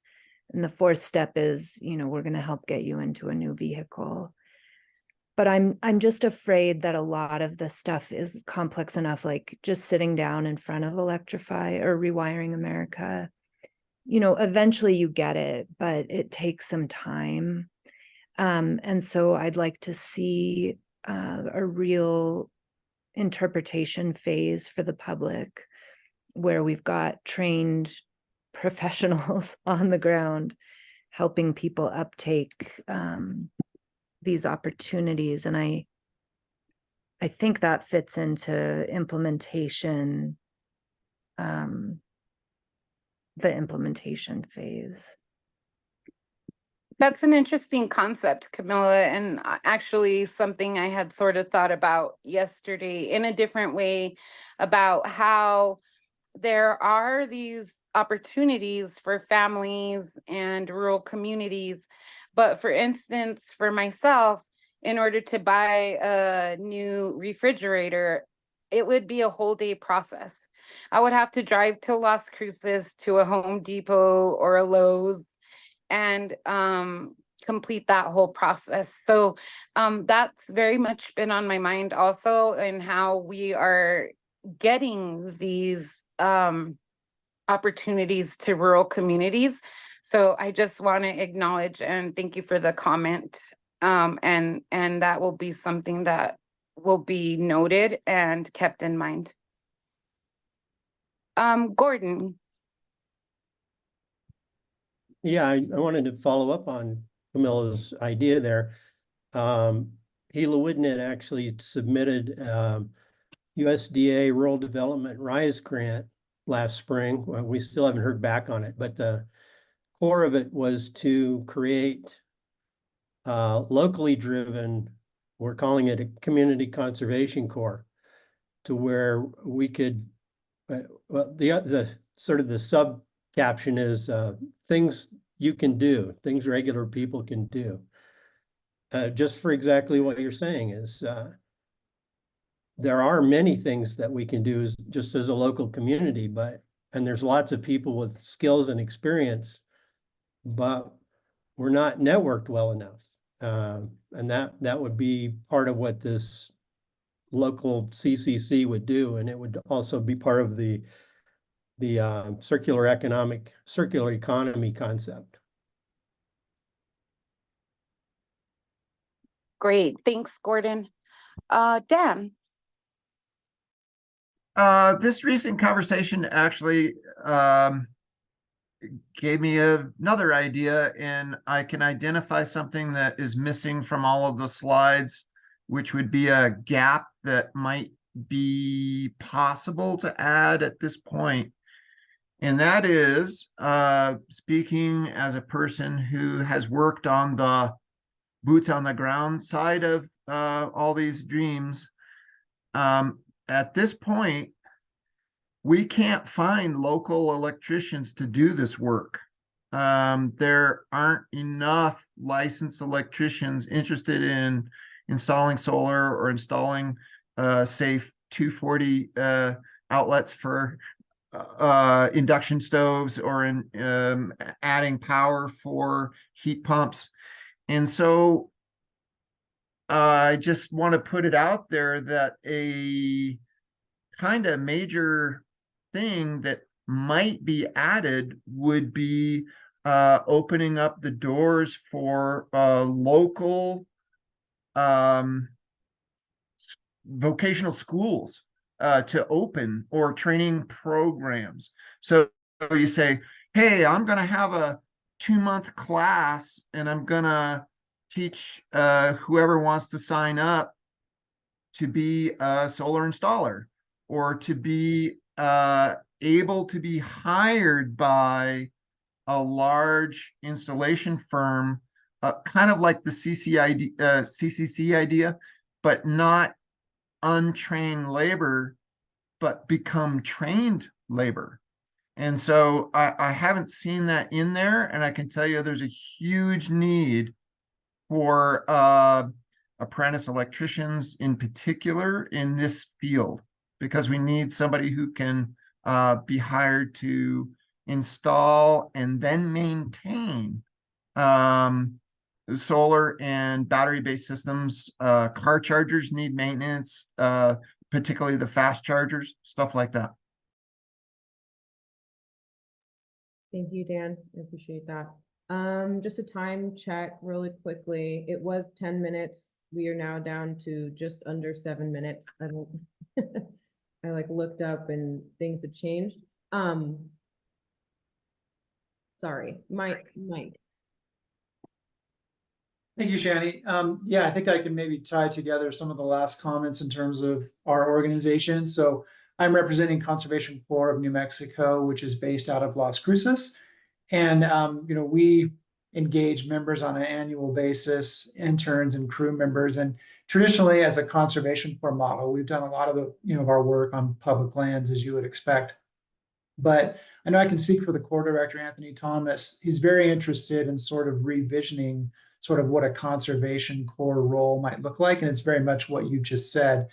I think the two key pieces would be, we'd like to provide training, and that would probably necessitate or need a partner, a training partner to your college, that type of thing. That one way we could sort of refocus our Conservation Corps members is into this kind of sort of community-based conservation work. So I know that we're interested in getting training in solar installation and energy efficiency, weatherization, all these kinds of things. And I think that's a role that we could see our Conservation Corps members, which are primarily youth 18 to 25 and also veterans, helping to engage in this plan. Can I just add something to that, Mike?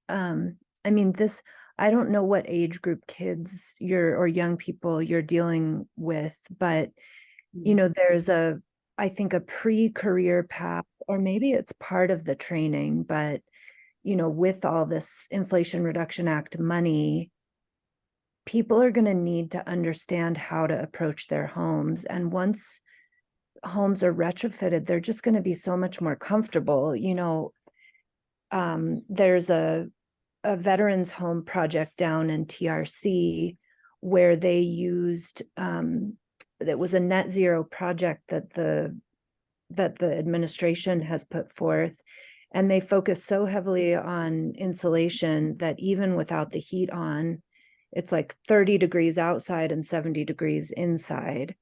And so I think there's a training phase where, like, maybe you're not a journeyman yet, or maybe you're not a building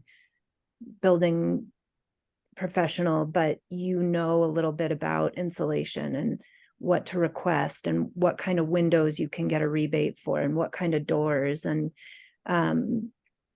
so not skipping the door-to-door implementation of these federal opportunities just seems great. Like, even before you go and get that certificate or get that early career training, it would be almost like a way to expose yourself to the industry and then see if that's the path you want to head down.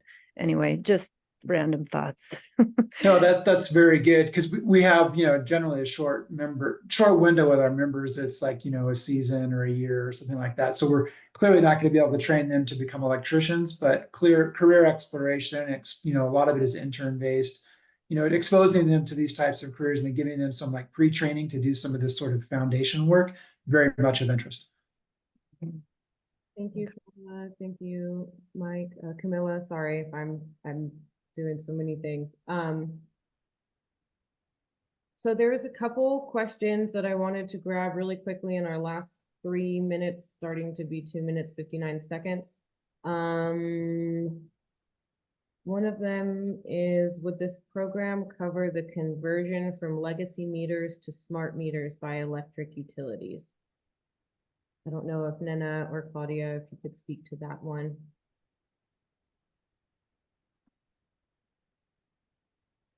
I don't have a good answer for that. I believe so, but I'm not positive on that.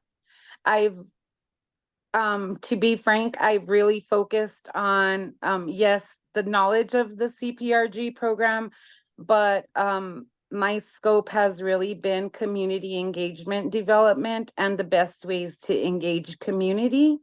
And my team, which is not in this room, has been the more resource of the more scientific component parts of it, so to speak. So I apologize for not being able to answer that.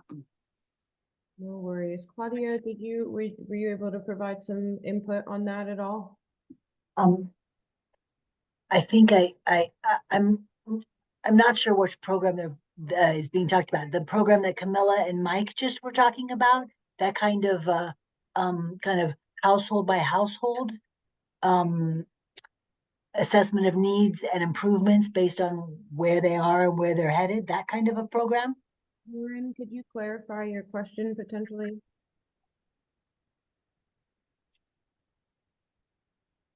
I don't know. He said, thank you, appreciate it. I believe so. So I think we'll be okay. And then we've got 1 minute and 11 seconds. Let me just real quickly, Dan, address this other question that I saw earlier that dropped a little bit. Has there been any previous discussion at the state level for a per ton tax credit for agricultural waste or biomass to incentivize the business model for these proposed projects? That is over my head. So Claudia, that would probably also be a question for you. I don't know if you can answer that, but we can kind of check on that. I guess there's potentially two answers for that. If the waste gets converted into a transportation fuel, then that has been considered in what is the Clean Transportation Fuel Standard, which is a bill that has come before the legislature for the last 3 years, and the governor has announced that she would like it to come to this upcoming legislature. All forms of low carbon intensity fuels are incentivized in a carbon tax based or market system under a Clean Transportation Fuel Standard. So in that, in the transportation fuel sector, it has been considered. New Mexico has not considered a more broad market-based policy to date yet, whether that be a cap and invest or a carbon tax economy-wide, or even just strictly in the waste sector. So that has not been on the table. I think it's a great idea, has all kinds of potential benefits, has a lot of work that needs to be done on it. So I suggest that get put onto the comprehensive climate action plan, i.e. CCAP list as a potential project to consider. Thank you, Claudia. The breakout rooms have closed, so we've got people returning to the room now. I know that we've been engaged in some deep discussions throughout those rooms for just for those three groups. So what we're going to do is we'll take I'd rather not. We're going to take until 11:24 for folks to kind of return, go to the restroom, grab a drink of water. We will reconvene at 11:24 a.m. Our meeting was only scheduled till 11:30, and we do still want to finish out the rest of our agenda with a share out with the post-workshop follow-up. So, well, anyways, go ahead and take a few minutes. We'll be back. We'll probably run a little bit over. I'm still aiming to have everyone out of here by 11:45. So I will, we'll take a short break, and I'm going to pause the recording, and then I'll restart it at 11:24. Thank you, everyone. Let me see how to do this. Alrighty then. Thank you, everyone, for your patience. This is the first time we've tried to run a kind of combined joint meeting with simultaneous breakout rooms happening. I know there was a few hiccups, and we'll definitely get feedback from everyone in all of our groups to really figure out how we want to do this process going forward, whether or not we need to combine groups given the subject matter, etc. This did kind of, anyway, I think we started planning this maybe 3 weeks ago. So thank you. Thank you for your grace as we kind of put this together. Let's see, we're kind of in item 4.3 of our agenda, which is the SETF/SEAC reconvene for a full group discussion. Let's lead maybe with the task force, since that's what's just showing up first on my screen. If we can have our facilitator for the task force room, Michael, and then Colt and Rachel. I mean, Michael, do you want to kind of give a broad overview of what went on in that room, and then maybe turn it over to task force members to speak further? Sure. Yeah, thanks, Shawnee. So yeah, there was, I think we had a really good and productive conversation. We heard from Steve at the State Land Office about some of the priorities they're looking at. One of the things that they talked about transmission lines and other things. And another one of the issues they raised was around some of the orphan wells in oil and gas regions that need to be plugged. And so the State Land Office doesn't get federal funding directly, but this could be one gap to look at, and they're talking with MNERD about that. So then we got into a conversation about how some of the other agencies could relate to that. We talked about workforce development, and again, using the example of the orphan wells, just the amount, the labor, the amount of workers that it takes to actually plug the wells, and what it costs to do that. So as examples of things that we can plug into the priority action list, and how that relates to workforce development, and how we need to account for that and give projections on the workforce that we need to have to meet the goals of the PCAP. So then we also heard from Charlie Woolman about the State Investment Council and what they're doing. in terms of investing in venture funds and other things where that have a focus around climate change. And so not necessarily a direct tie or an investment that CPRG could help with, but it was very helpful to know some of the investments that are being made in the state in venture capital firms that are reinvesting in companies in New Mexico that are doing things, different technologies related to climate change here in the state. And then we heard from Secretary Linneman about the legislative session and some of the priorities. You know, they're looking at employee compensation, clean fuels rulemaking in this legislature, advanced clean cars 2, and tax credit for EVs, home-based and public chargers, and a lot of stuff around water and water reuse, for particularly with companies like Maxion that are now coming into the state, and how they might be using brackish water and looking at technologies to be able to do that. And then we kind of ended with the public education department, that there are conversations already starting to happen with PED about the clean school bus measure, and different possibilities also around workforce development. So it's good to see that there's already some interagency communication going on, but I think it was helpful for the whole group to be able to hear what their colleagues are doing and how they're engaging in the process. I don't know if anybody, Colt, Rachel, anybody else from the group wanted to add or correct anything?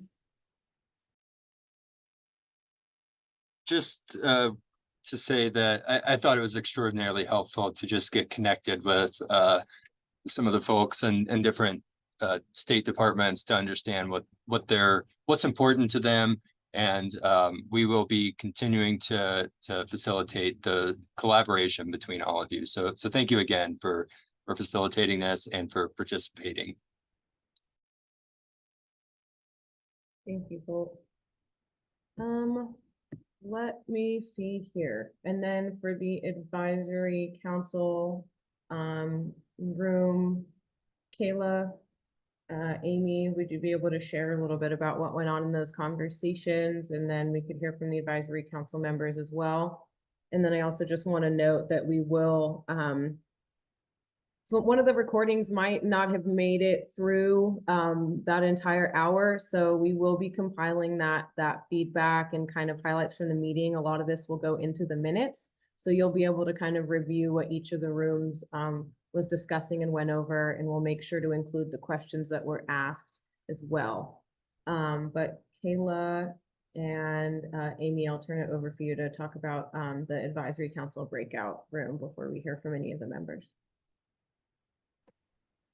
Yeah, so we had a pretty full discussion of a lot of different items on the list, but also some process questions around, we had comments from Atsa and Joe that SEAC would like to be able to interact with the task force on its submissions for the CPRG. So that's something that they're interested in doing. We also had a comment from Joe that for rural and tribal communities, mobility is very important for things such as making it to medical appointments. And so while it's great to have bike paths in urban areas, we need to think more about mobility for rural areas when we think about low and zero carbon transport. We also had a comment from Mayani about increasing energy access. You know, you can't start the conversation at electrification if people don't have grid access in the first place. So we touched on energy access.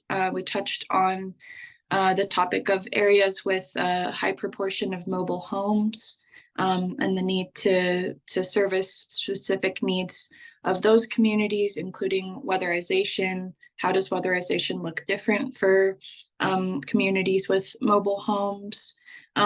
There was mention of SEAC members potentially joining NMAD's meetings with tribes, nations, and pueblos to add their expertise to those conversations.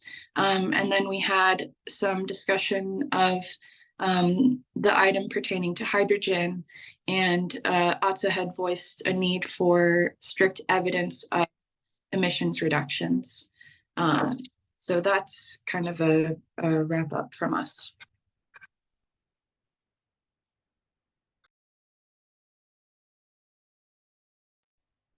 I think you're muted.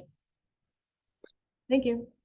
Thank you. And then Kayla or Amy, or if any of the advisory council members wanted to add anything, I did want to clarify that the task force, the Sustainable Economy Task Force, is not applying for the CPRG grant itself. That is MNERD and the Environment Department specifically, whose agencies are applying for that program.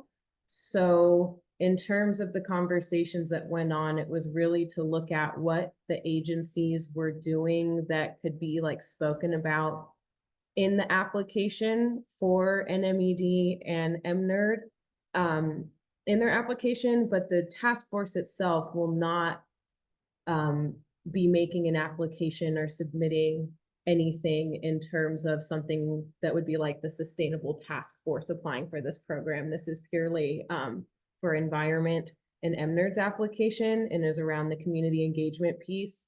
And because we have such an array and diversity of both state agencies and members on the advisory council, that's why we thought that this would be a good place, as well as for public, to kind of convene to talk a little bit about this. And this is just the starting space for MNERD and environment as they continue to kind of ramp up their community engagement. So there will be continued opportunities to kind of engage with this before it is due early next spring, which is why we wanted to push to have it in December. So we will kind of make a note of that as well, but I just wanted to make sure that everyone is aware that the task force itself will not be applying for this program. And we do want to make sure that there is time for both the advisory council and the task force to come together to talk about those recommendations and conversations that were had. But in no way is this this is not going to develop into like the task force submitting its own application as well. I don't foresee that, and I don't think there's capacity for that. So with that, if anyone would like to speak further on the advisory council breakout, we'll also compile those notes and comments that came out also to include in the minutes and any materials that go out after this. And we're going to have a survey that goes out to the advisory council to capture their input as in depth as possible. And that's really the place to voice your thoughts on this draft list, because you can ultimately shape and have influence on that list through your input. Thank you, Kayla. And then last, I'd like to go to Nena and Claudia / myself, who helped in this main session with the public group. We had an opportunity to kind of hear some general feedback and observations and questions from the group before we got into the questions that we had posed. And then I was messing around with admin backend stuff. So Nena and Claudia, if you might be able to recap for us, I would really appreciate that. Oh, and you're still muted, Nena. Claudia, did you want to start and then I will round us out?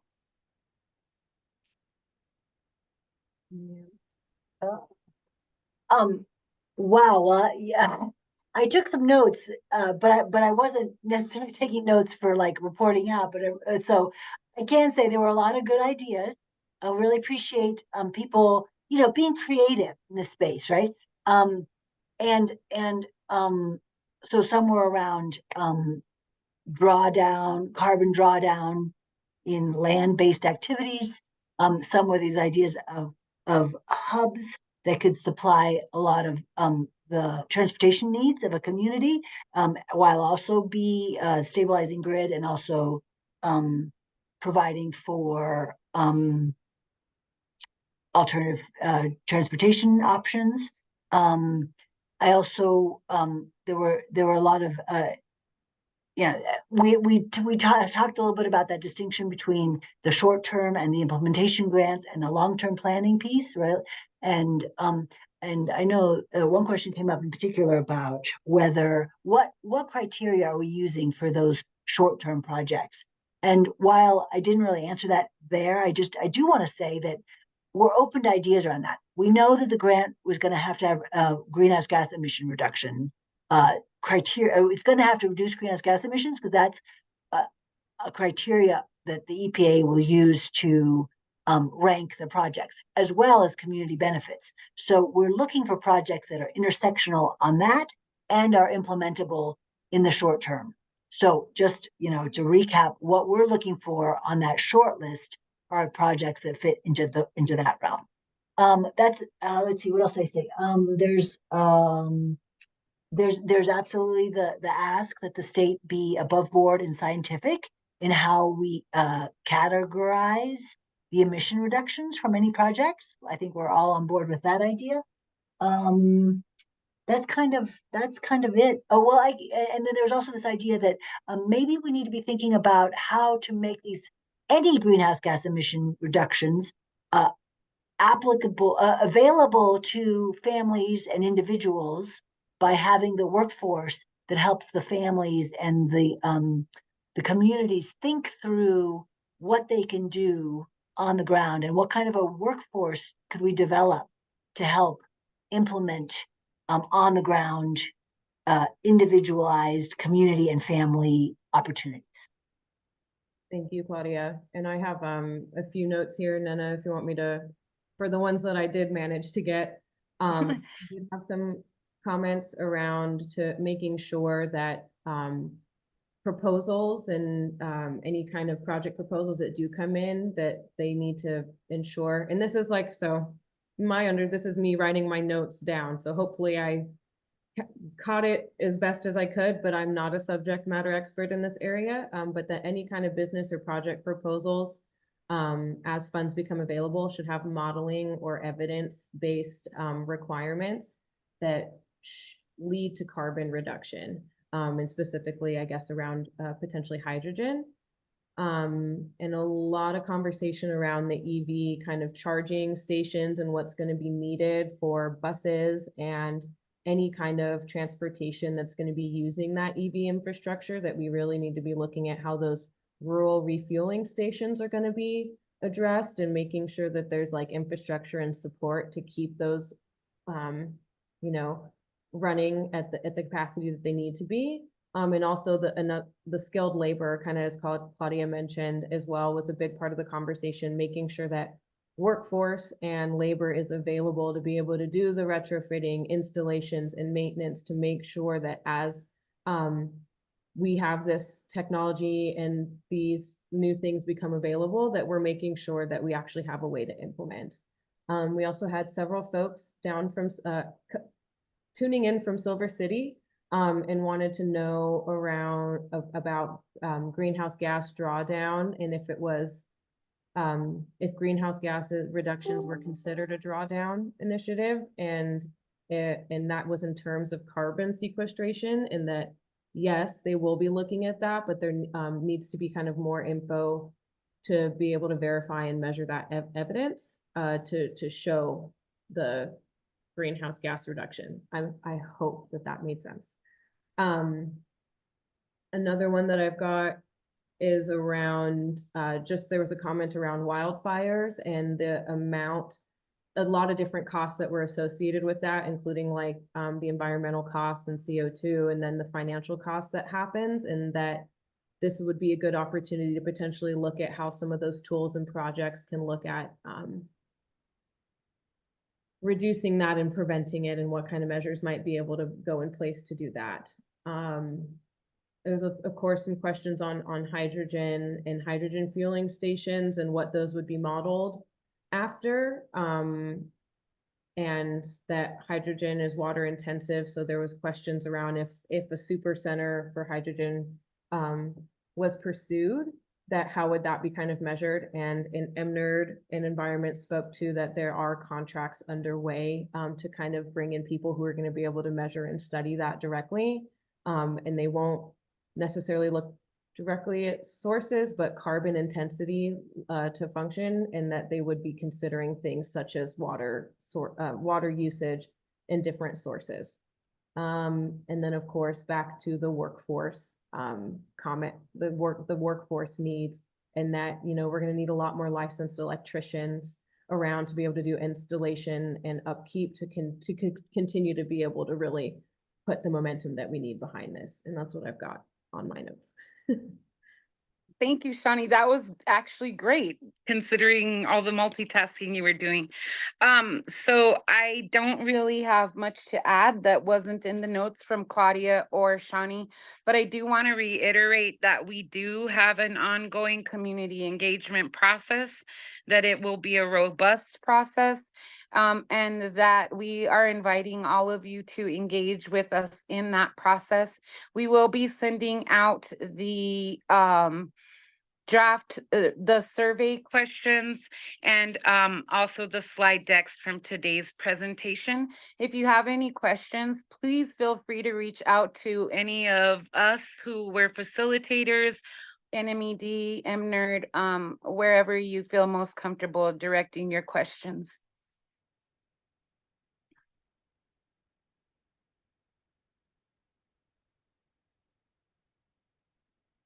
You're muted, Shawnee. Oh my goodness. Okay, so sorry. It's now one of those days. It's just too much tech for me, even as a tech enabled person. There will be some follow-up following the meeting, including materials, survey, etc. We'll make sure that that goes out to you all. Otherwise, we'll kind of be working to collate everything that's gone on today, both the good and the bad and the frustrating and the things that went well. And we'll kind of get that feedback back out to our folks, as well as letting you all know once that data becomes available, and the minutes and stuff that will go up. A draft of the minutes will go up on the website shortly. We'll let folks know when that becomes available. We'll probably do one big email once we get everything posted. So you might see things pop up on the website one piece at a time, and then we'll probably do one big email where we send everything out at once. Otherwise, I think we're moving into our vote to adjourn, unless there's anything else that anyone would like to add that is very pressing. I know we didn't do a public comment section in this agenda, and that is just due to how long the meeting was going to be in our breakout sessions. And since we are doing a survey that will go out to everyone, we wanted to kind of reserve that time so that we didn't get like pushed too far. Because I guess now we're at 2 hours and 40 minutes. Wow. Thank you. This Secretary Gisa, I make a motion to adjourn. It's been moved. Is there a second? Second, Burek. Thank you, Steve. And all in favor, please say aye or raise a hand. Aye. Aye. Aye. And any opposed? Seeing none, I will adjourn this meeting at 11:45 a.m. and then please look out for updates in the survey and the packet from EDD from our listserv. Thank you so much, everyone. Have a good morning.